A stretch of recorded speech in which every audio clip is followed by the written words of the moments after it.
السلام علی رسول اللہ صلی اللہ علیہ وسلم وعلی آلہ وصحبہ اجمعین وبعد۔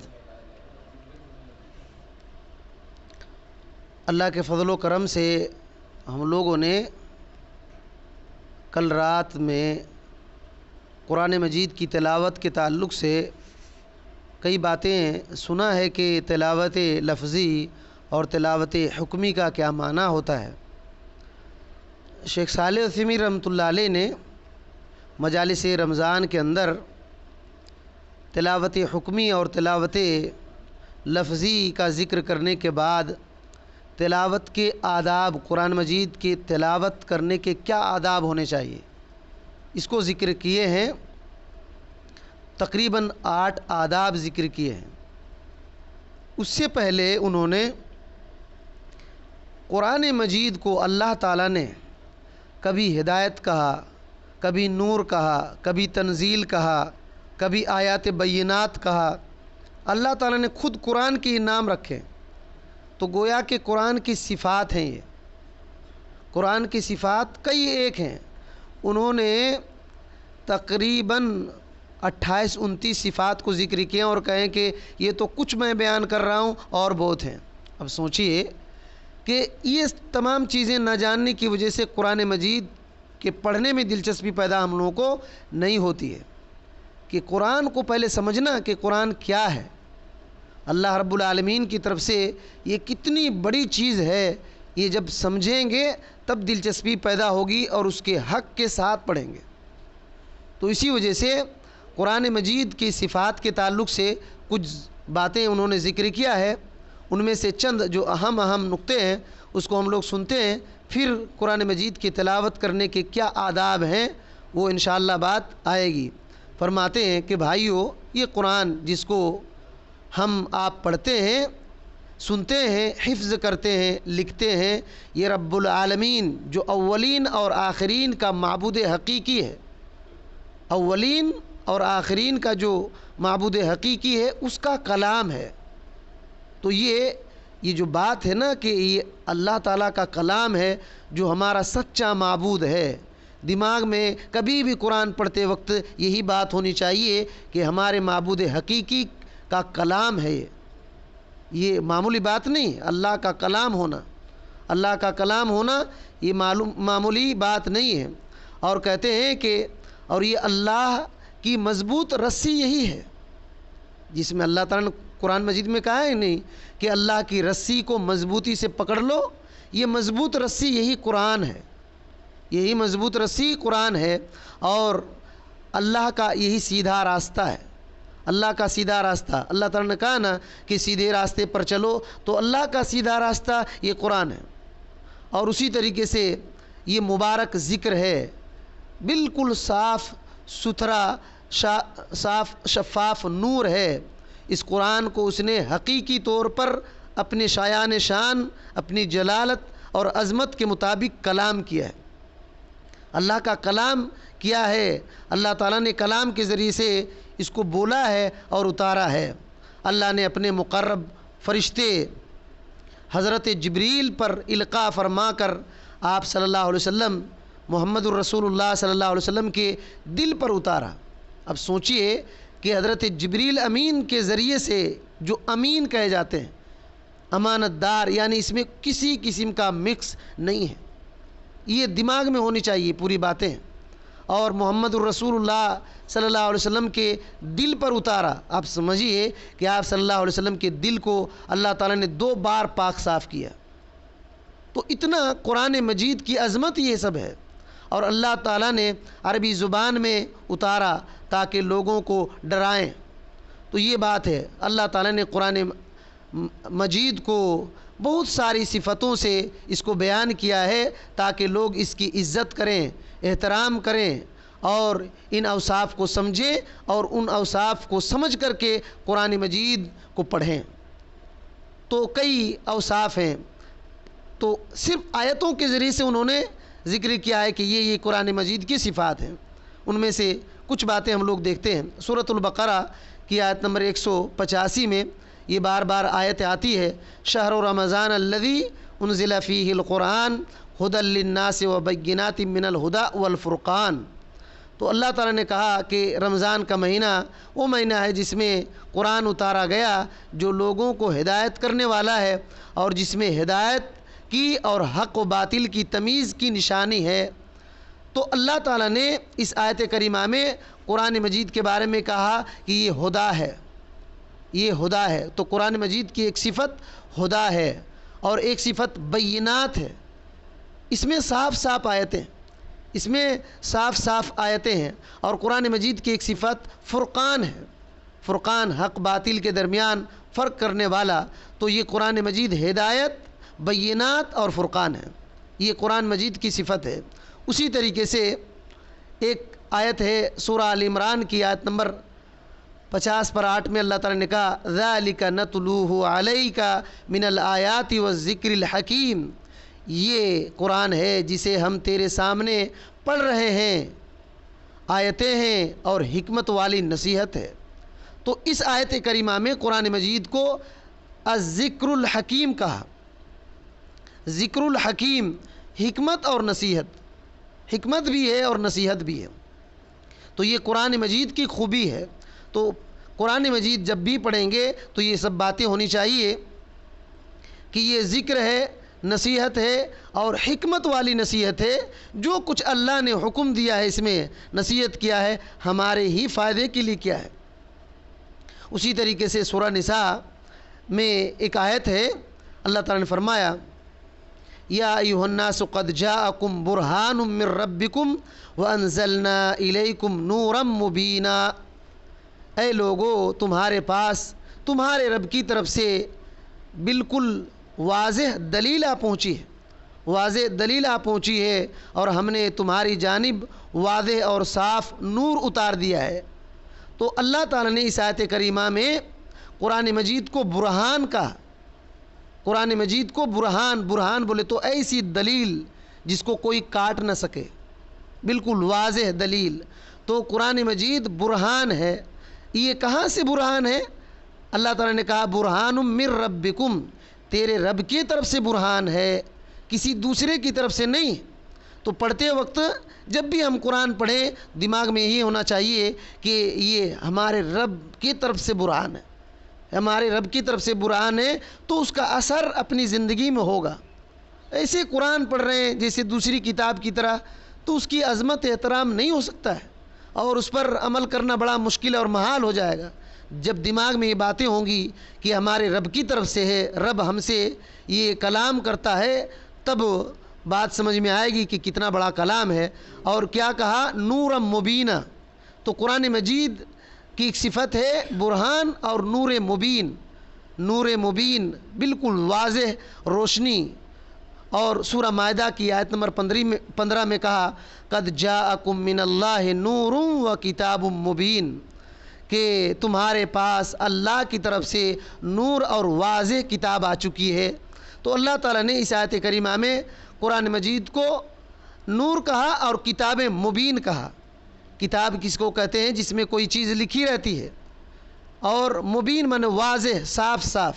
تو اس میں صاف صاف چیزیں لکھی ہوئی ہے، احکام ہیں، واقعات ہیں، جو کچھ ہے وہ صاف صاف ہیں، وہ صاف صاف ہیں۔ تو قرآن مجید کی ایک صفت یہ ہے کتاب مبین، یہ کتاب مبین ہے، کتاب مبین۔ شیخ سعدی رحمۃ اللہ علیہ کی وضاحت یہاں کر دینا چاہتا ہوں کہ یہ نور کہا، اللہ تعالیٰ نے کہا کہ یہ اللہ کی طرف سے نور ہے، تو کہتے ہیں هو القرآن، یہ قرآن ہے جس سے روشنی لی جاتی۔ کہاں سے؟ جہالت کے اندھیرے کے لیے روشنی لی جائے گی۔ جہالت کا اندھیرا ہے، جہالت ایک اندھیرا ہے، اور یہ جہالت کے اندھیرے میں اگر اجالا کرنا ہے تو یہ علم جو لیں گے وہ قرآن کے علم سے اجالا ہوگا، قرآن کے علم سے اجالا ہوگا۔ اور ضلالت کا اندھیرا، ایک جہالت اور ضلالت، گمراہی کا اندھیرا، گمراہی کے اندھیرے کے لیے روشنی ہے۔ جیسے آئے گا تو گمراہی ختم ہو جائے گی، اب حق اس میں ہوگی۔ اگر قرآن مجید نہیں آیا، قرآن مجید پر عمل نہیں کر رہے، تو گمراہی میں ہوں گے اور جہالت میں ہوں گے۔ اور کتاب مبین، کتاب مبین کا مطلب کیا ہے؟ انہوں نے ذکر کیا کہ مخلوق کو جس چیز کی ضرورت ہے، دین اور دنیا دونوں کی اس میں وضاحت ہے۔ دین اور دنیا دونوں کی وضاحت ہے، کیا کام کرنا چاہیے کیا نہیں، یہ سب اس کے اندر وضاحت ہے۔ اور اللہ رب العالمین کی طرف سے علم ہے، اللہ کے بارے میں علم، اللہ کے ناموں کے بارے میں علم، اللہ کی صفات کے بارے میں علم، اللہ کے کاموں کے بارے میں علم ہے، شریعت کے احکام کے بارے میں علم ہے، اور جزا اور سزا کے بارے میں علم ہے قرآن مجید میں۔ یہ مطلب ہے کتاب مبین کا، یہ کتاب مبین کا مطلب ہے۔ اسی طرح قرآن مجید کی ایک صفت ہے، سورہ یونس میں آیت نمبر 30 پر 7 میں اللہ تعالیٰ نے کہا ما کان ھذا القرآن ان یفترى من دون اللہ ولکن تصدیق الذی بین یدیہ وتفصیل الکتاب لا ریب فیہ من رب العالمین۔ کہا یہ قرآن ایسا نہیں ہے کہ اللہ تعالیٰ کے علاوہ کسی دوسرے کی طرف سے گڑھ لیا گیا ہے، ایسا نہیں ہے۔ دیکھیے اللہ تعالیٰ قرآن کے بارے میں اتنی ساری باتیں بول رہا ہے کہ قرآن ایسی کتاب نہیں ہے کہ دوسرے کی طرف سے گڑھ کر کے آ گیا ہے، نہیں، ایسا نہیں ہے۔ لیکن تصدیق الذی بین یدیہ، کہ بلکہ یہ تو ان کتابوں کی تصدیق کرنے والا ہے جو اس سے پہلے نازل ہو چکی ہے، اور سب کتابوں کی تفصیل بیان کر رہا ہے یہ کتاب۔ اور فرمایا لا ریب فی، اس کتاب میں کوئی شک کی بات ہی نہیں ہے، کوئی شک کی بات ہی نہیں ہے۔ کیوں نہیں شک کی بات ہے؟ من رب العالمین، عالمین کے رب کی طرف سے ہے، عالمین کے رب کی طرف سے ہے۔ اللہ اکبر، الحمدللہ رب العالمین ہے نا، الحمدللہ رب العالمین۔ تو رب العالمین کی آپ اگر تفسیر ابن کثیر اور تفسیر طبری میں آپ دیکھیں گے تو اس میں کئی اقوال ملیں گے کہ عالمین کس کو کہتے ہیں۔ عالمین، ہم عالم دنیاوی عالم میں ہیں، تو مفسرین نے کہا ہے کہ اس طریقے سے کئی ہزاروں ہزار عالم ہیں، کئی ہزاروں ہزار عالم ہیں، کئی سو عالم ہیں، دنیا اس میں سے ایک عالم ہے۔ تو ان تمام عالمین کے رب کی طرف سے یہ آیا ہے، اسی وجہ سے کوئی شک نہیں، اس وجہ سے اس میں کوئی شک نہیں ہے۔ تو قرآن مجید کے بارے میں اس آیت کریمہ میں یہ بات صفت ہے کہ قرآن دوسرے کی طرف سے گڑھ نہیں لیا گیا ہے، یہ اللہ تعالیٰ کی طرف سے ہے۔ اسی طریقے سے ایک بڑی زبردست اس کی صفت ہے، سورہ یونس میں ہے، آیت نمبر 50 پر 7 میں یا ایھا الناس قد جاءتکم موعظۃ من ربکم وشفاء لما فی الصدور وہدی ورحمۃ للمؤمنین۔ کہا اے لوگو، تمہارے پاس تمہارے رب کی طرف سے ایک ایسی چیز آئی ہے جو نصیحت ہے، اور دلوں میں جو روگ اور بیماری ہے اس کی شفا ہے، دلوں میں جو روگ اور بیماری ہے اس کی شفا ہے، اور رہنمائی کرنے والی ہے، اور رحمت ہے ایمان والوں کے لیے۔ اب دیکھیے یہ قرآن مجید کی صفت ہے کہ دلوں کی بیماری کے شفا کا ذریعہ ہے۔ تو دیکھیے جسم اوپر ظاہری جیسے ہاتھ پیر میں بیماری ہوتی ہے، تو دلوں کی بھی بیماری ہے، دلوں کی بیماری کئی ایک ہیں، اس کی الگ تفصیل ہے۔ امام ابن الجوزی رحمۃ اللہ علیہ نے ایک کتاب ہی لکھا ہے، دواء الشافی۔ وہ کتاب اگر پڑھ لیں گے تو اللہ کی قسم آپ کو تعجب ہوگا کہ کس دنیا میں ہم ہیں، کس دنیا میں ہیں، اور کیا کیا گمراہی ہیں۔ دلوں کی گمراہی کے بارے میں انہوں نے جو لکھا ہے، پڑھ کر کے کانپ جائیں گے، پڑھ کر کے کانپ جائیں گے، اتنا دلوں کی گمراہی ہے۔ کفر، شرک، بدعت، حسد، جلن اور نفرت، یہ سب دلوں کی بیماری ہے، دلوں کی بیماری ہے۔ دل بیمار ہوتا ہے تو پورا بدن، یہاں تک کہ زبان بھی خراب ہو جاتی ہے۔ کیونکہ انہوں نے ایک مثال دیا ہے کہ جس طریقے سے ہانڈی ہے نا، ہانڈی، اور اس مثال کو کئی علماء نے ذکر کیا ہے، جس طرح ہانڈی رہتی ہے، کھانا وانا پکاتے ہیں تو چمچ سے باہر نکالتے ہیں کہ نہیں نکالتے؟ باہر نکالتے ہیں۔ تو دل ایک برتن ہے اور زبان چمچ ہے، دل برتن ہے، ہانڈی ہے، اور زبان چمچ ہے۔ تو جو ہانڈی میں رہے گا وہی زبان سے نکلے گی۔ تو جس آدمی کا دل خراب ہو جاتا ہے، زبان اس کی ترجمانی کرتی ہے۔ اسی وجہ سے جس کی زبان جتنا خراب، اس کا دل اتنا خراب ہوتا ہے۔ وہ صرف اتنا سا زبان سے اتنا سی نکلتی ہیں، اور سب باقی اتنا اندر ہے، تو اتنا خراب ہے۔ اور اس خرابی کو قرآن ختم کرتا ہے، اس خرابی کو قرآن ختم کرتا ہے۔ تو اللہ تعالیٰ نے اس قرآن مجید کے بارے میں اس آیت میں ایک تو یہ کہا کہ یہ موعظت ہے، یہ موعظت ہے، نصیحت، موعظت اللہ کے نبی صلی اللہ علیہ وسلم ایسی نصیحت کرتے تھے صحابہ کرام کو کہ دہاڑ مار کر کے رونا شروع کرتے تھے۔ تو قرآن مجید میں وہ تاثیر ہے، اسی وجہ سے کہا گیا ہے کہ قرآن کو اگر پہاڑ پر اتارا جاتا تو وہ بھی ڈر کر ریزہ ریزہ ہو جاتا۔ یہ اتنی موعظت والی بات ہے، اور ہم لوگ پڑھتے ہیں لیکن تھوڑا سا بھی عجیب دل کو گواتا نہیں۔ کیوں؟ دل بیمار ہے، اس کو سمجھ کر کے پڑھیں گے تو دل کی بیماری ختم ہوگی۔ تو اس آیت میں شفا، قرآن مجید کو شفا کہا ہے، دلوں کی شفا، اور اسی طریقے سے ہدایت کہا، رحمت کہا، لیکن یہ مومنوں کے لیے ہے۔ تو اس طریقے سے اور کئی باتیں ہیں، اور ایک آخری بات ہم لوگ دیکھتے ہیں۔ سورہ ہود میں کہا کتاب احکمت آیاتہ ثم فصلت من لدن حکیم خبیر، یہ ایسی کتاب ہے کہ اس کی آیتیں محکم کی گئی ہیں، کی گئی ہیں، پھر صاف صاف بیان کی گئی ہیں ایک حکیم باخبر کی طرف سے۔ تو اللہ تعالیٰ نے اس آیت کریمہ میں قرآن مجید کو یہ کہا کہ قرآن مجید کی آیتیں محکم ہیں اور بالکل صاف ستھری ہیں، اور یہ کہاں سے آئی ہے؟ حکیم اور خبیر کی طرف سے آئی ہیں۔ تو حکیم بولے تو حکمت، کون سی چیز کو کس طرح کرنا ہے، کتنا کس کو دینا ہے، کیوں دینا ہے، یہ حکیم جانتا ہے۔ کس کے لیے کتنا چیز مناسب ہے وہ اللہ تعالیٰ جانتا ہے، حکیم ہے اور خبیر ہے۔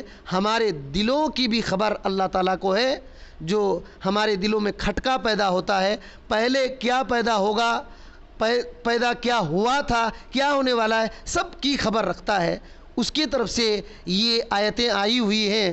تو یہ سب باتیں ہیں قرآن مجید کے بارے میں، یہ قرآن مجید کی صفات ہیں۔ انشاءاللہ کچھ اور صفات ہم لوگ پڑھیں گے، اور قرآن مجید کے پڑھنے کا آداب ہم لوگ سنیں گے۔ اللہ تعالیٰ سے دعا ہے کہ اللہ تعالیٰ ہمیں ان سب باتوں کو صحیح سمجھنے کی توفیق دے، اور قرآن مجید سے فائدہ اٹھانے کی توفیق دے، اور ہر قسم کے گمراہی، فتنہ، فساد، شرک، بدعات سے اللہ تعالیٰ ہم کو بچا لے۔